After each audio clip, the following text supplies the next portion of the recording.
मुझे हमेशा आदमियों के परखने की सनक रही है और अनुभव के आधार पर कह सकता हूँ कि यह अध्ययन जितना मनोरंजक, शिक्षाप्रद और उद्घाटनों से भरा हुआ है, उतना शायद और कोई अध्ययन न होगा। लेकिन अपने दोस्त लाला साइंदयाल से बहुत अरसे तक दोस्ती और बेतकल्लुफी के संबंध रहने पर भी मुझे उनकी थाह न मिली। मुझे ऐसे दुर्बल शरीर में ज्ञानियों की सी शांति और संतोष देखकर आश्चर्य होता था, जो एक नाजुक पौधे की तरह मुसीबतों के झोंकों में भी अचल और अटल रहता था। जो वह बहुत ही मामूली दर्जे का आदमी था जिसमें मानव कमजोरियों की कमी न थी।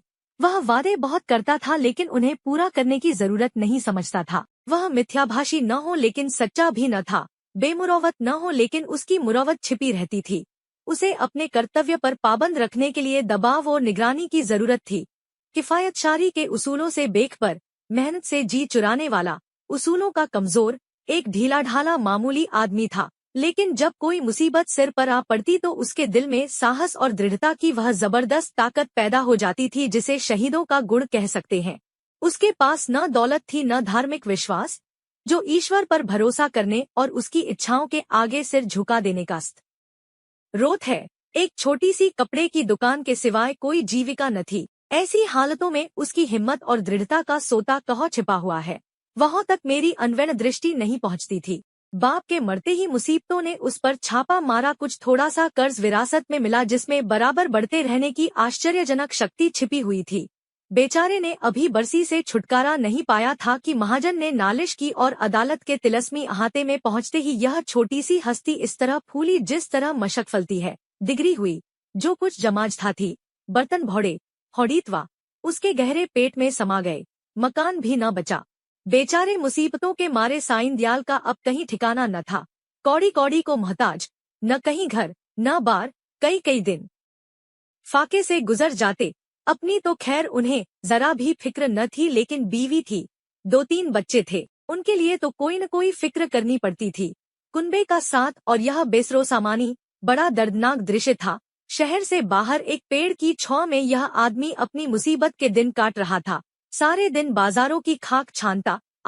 मैंने एक बार उस रेलवे स्टेशन पर देखा। उसके सिर पर एक भारी बोझ था। उसका नाजुक, सुख सुविधा में पला हुआ शरीर पसीना पसीना हो रहा था। पैर मुश्किल से उठते थे।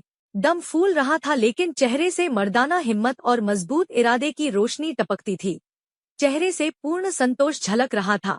उसके चेहरे पर ऐसा इत्मीनान था कि जैसे यही उसका बाप दादों का पेशा है। मैं हैरत से उसका मुंह ताकता रह गया। दुख में हमदर्दी दिखलाने की हिम्मत न हुई। कई महीने तक यही कैफियत रही।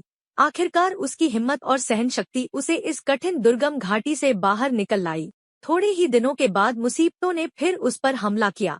ईश्वर ऐसा दिन दुश्मन को भी न दिखलाए। मैं 1 महीने के लिए बम्बई चला गया था। वहां से लौटकर उससे मिलने गया। वह दृश्य याद करके आज भी रोंगटे खड़े हो जाते हैं और दिल डर से कौप उठता है। सुबह का वक्त था। मैंने दरवाजे पर आवाज दी और हमेशा की तरह बेतकल्लुफ अंदर चला गया।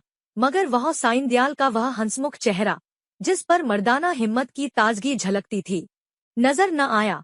मैं 1 महीने के बाद उनके घर जाऊं और वह आंखों से रोते लेकिन होठों से हंसते दौड़कर मेरे गले लिपट न जाए। जरूर कोई आफत है। उसकी बीवी सिर झुकाए आई और मुझे उसके कमरे में ले गई। मेरा दिल बैठ गया।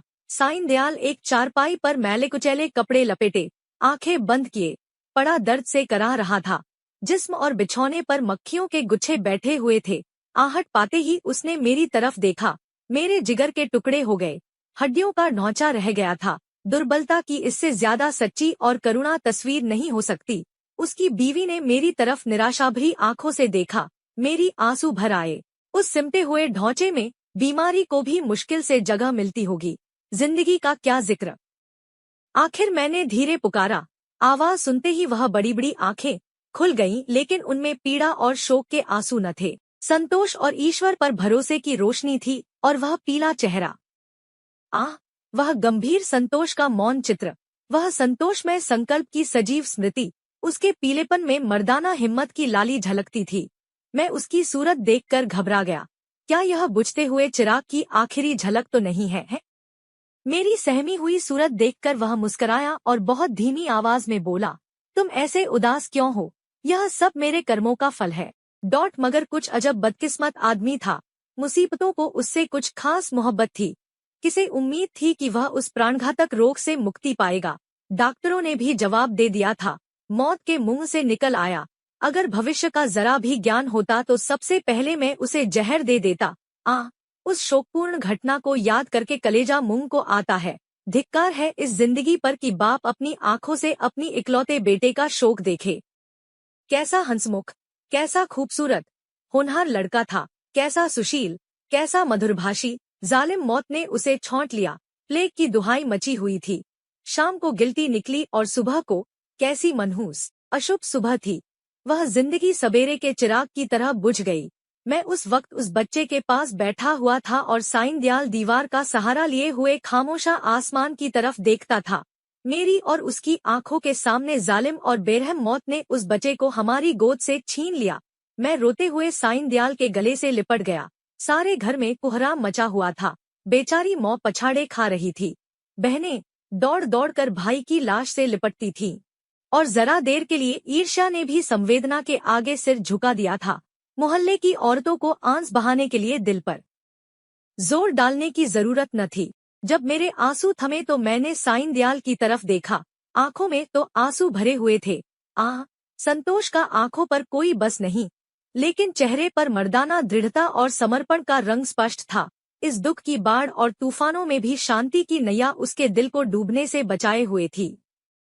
इस दृश्य ने मुझे चकित नहीं स्तंभित कर दिया। संभावनाओं की सीमाएं कितनी ही व्यापक हों, ऐसी हृदयद्रावक स्थिति में होशहवास और इत्मीनान को कायम रखना उन सीमाओं से परे है। लेकिन इस दृष्टि से साईं दयाल मानव नहीं, अतिमानव था। मैंने रोते हुए कहा, भाई साहब, अब संतोष की परीक्षा का अवसर है। उसने दृढ़ता से उत्तर दिया, यह कर्मों का फल है। मैं एक बार फिर भौचक होकर उसका मुंह ताकने लगा। लेकिन साईं दयाल का यह तपस्वियों जैसा धैर्य और ईश्वर इच्छा पर भरोसा अपनी आंखों से देखने पर भी मेरे दिल में संदेह बाकी थे। मुमकिन है जब तक चोट ताजी है सब्र का बांध कायम रहे, लेकिन उसकी बुनियादें हिल गई हैं, उसमें दरारें पड़ गई हैं। वह अब ज्यादा देर तक दुख और शोक की जहरों का मुकाबला नहीं कर सकता। क्या संसार की कोई दुर्घटना इतनी हृदयद्रावक, इतनी निर्मम, इतनी कठोर हो सकता है? संतोष और दृढ़ता और धैर्य और ईश्वर पर भरोसा, यह सब उस आंधी के समान घासफूस से ज्यादा नहीं। धार्मिक विश्वास तो क्या, अध्यात्म तक उसके सामने सिर झुका देता है। उसके झोंके आस्था और निष्ठा की जड़ें हिला देते हैं। लेकिन मेरा अनुमान गलत निकला। साईं दयाल ने धीरज को हाथ से न जाने दिया। वह बदस्तूर जिंदगी के कामों में लग गया। दोस्तों की मुलाकातें और नदी के किनारे की सैर और तफरीह और मेलों की चहल पहल, इन दिलचस्पियों में उसके दिल को खींचने की ताकत अब भी बाकी थी। मैं उसकी एक एक क्रिया को, एक एक बात को गौर से देखता और पढ़ता। मैंने दोस्ती के नियम कायदों को भुलाकर उसे उस हालत में देखा जहां उसके विचारों के सिवा और कोई न था। लेकिन उस हालत में भी उसके चेहरे पर वही पुरुषोचित धैर्य था और शिकवे शिकायत का एक शब्द भी उसकी जबान पर नहीं आया। इसी बीच मेरी छोटी लड़की चंद्रमुखी निमोनिया की भेंट चढ़ गई। दिन के धंधे से फुर्सत पाकर जब मैं घर पर आता और उसे प्यार से गोद में उठा लेता तो मेरे हृदय को जो आनंद और आत्मिक शक्ति मिलती थी, उसे शब्दों में नहीं व्यक्त कर सकता। उसकी अदाएं सिर्फ दिल को लुभाने वाली नहीं, गम को भुलाने वाली है। जिस वक्त वह हुमककर मेरी गोद में आती तो मुझे तीनों लोक की संपत्ति मिल जाती थी। उसकी शरारतें कितनी मनमोहक थीं। अब हुक्के में मजा नहीं रहा, कोई चिलम को गिराने वाला नहीं। खाने में मजा नहीं आता, कोई थाली के पास बैठा हुआ उस पर हमला करने वाला नहीं। मैं उसकी लाश को गोद में लिए बिलख बिलख कर रो रहा था। यही जी चाहता था कि अपनी जिंदगी का खात्मा कर दूं। यकायक मैंने साईं दयाल को आते देखा। मैंने फौरन आंसू पोंछ डाले और उस नन्ही सी जान को जमीन पर लिटाकर बाहर निकल आया। उस धैर्य और संतोष के देवता ने मेरी तरफ संवेदनशील की आंखों से देखा और मेरे गले से लिपटकर रोने लगा। मैंने कभी उसे इस तरह चीखे मारकर रोते नहीं देखा। रोते रोते उसी हिचकियों बंध गईं, बेचैनी से बेसुध और बेहार हो गया। यह वही आदमी है जिसका इकलौता बेटा मरा और माथे पर बल नहीं आया। यह कायापलट क्यों? इस शोकपूर्ण घटना के कई दिन बाद जबकि दुखी दिल संभलने लगा, एक रोज हम दोनों नदी की सैर को गए। शाम का वक्त था। नदी कहीं सुनहरी, कहीं नीली, कहीं काली, किसी थके हुए मुसाफिर की तरह धीरे धीरे बह रही थी। हम दूर जाकर एक टीले पर बैठ गए, लेकिन बातचीत करने को जी न चाहता था। नदी के मौन प्रवाह ने हमको भी अपने विचारों में डुबो दिया। नदी की लहरें विचारों की लहरों को पैदा कर देती हैं। मुझे ऐसा मालूम हुआ कि प्यारी चंद्रमुखी लहरों की गोद में बैठी मुस्करा रही है। मैं चौंक पड़ा और अपने आंसुओं को छिपाने के लिए नदी में मुंह धोने लगा। साईं दयाल ने कहा, भाई साहब, दिल को मजबूत करो, इस तरह कुढ़ोगे तो जरूर बीमार हो जाओगे। मैंने जवाब दिया, ईश्वर ने जितना संयम तुम्हें दिया है उसमें से थोड़ा सा मुझे भी दे दो, मेरे दिल में इतनी ताकत कहो। साईं दयाल मुस्कुराकर मेरी तरफ ताकने लगे। मैंने उसी सिलसिले में कहा, किताबों में तो दृढ़ता और संतोष की बहुत सी कहानियां पढ़ी हैं, मगर सच मानो कि तुम जैसा दृढ़ कठिनाइयों में सीधा खड़ा रहने वाला आदमी आज तक मेरी नजर से नहीं गुजरा। तुम जानते हो कि मुझे मानव स्वभाव के अध्ययन का हमेशा से शौक है, लेकिन मेरे अनुभव में तुम अपनी तरह के अकेले आदमी हो। मैं यह न मानूंगा कि तुम्हारे दिल में दर्द और घुलावट नहीं है, उसे मैं अपनी आंखों से देख चुका हूँ। फिर इस ज्ञानियों जैसे संतोष और शांति का रहस्य तुमने कहाँ छिपा रखा है? तुम्हें इस समय यह रहस्य मुझसे कहना पड़ेगा। साईं दयाल कुछ सोच विचार में पड़ गया और जमीन की तरफ ताकते हुए बोला, यह कोई रहस्य नहीं, मेरे कर्मों का फल है। यह वाक्य मैंने चौथी बार उसकी जबान से सुना और बोला, जिन कर्मों का फल ऐसा शक्तिदायक है, उन कर्मों की मुझे भी कुछ दीक्षा दो। मैं ऐसे फलों से क्यों वंचित रहूं? साईं दयाल ने व्याथापूर्ण स्वर में कहा, ईश्वर न करे कि तुम ऐसा कर्म करो और तुम्हारी जिंदगी पर उसका काला दाग लगे। मैंने जो कुछ किया है वह मुझे ऐसा लज्जाजनक और ऐसा घृणित मालूम होता है कि उसकी मुझे जो कुछ सजा मिले मैं उसे खुशी के साथ झेलने को तैयार हूँ। मैंने एक ऐसे पवित्र खानदान को, जहाँ मेरा विश्वास और मेरी प्रतिष्ठा थी, अपनी वासनाओं की गंदगी में लिथेड़ा, और एक ऐसे पवित्र हृदय को जिसमें मोहब्बत का दर्द था, जो सौंदर्य वाटिका की एक अनोखी ने खिली हुई कली थी और सच्चाई थी। उस पवित्र हृदय में मैंने पाप और विश्वासघात का बीज हमेशा के लिए बो दिया। यह पाप है जो मुझसे हुआ है और उसका पल्ला उन मुसीबतों से बहुत भारी है जो मेरे ऊपर अब तक पड़ी है या आगे चलकर पड़ेंगी। कोई सजा, कोई दुख, कोई क्षति उसका प्रायश्चित नहीं कर सकती। मैंने सपने में भी न सोचा था कि साईं दयाल अपने विश्वासों में इतना दृढ़ है। पाप हर आदमी से होते हैं। हमारा मानव जीवन पापों की एक लंबी सूची है। वह कौन सा दामन है जिस पर यह काले दाग न हो?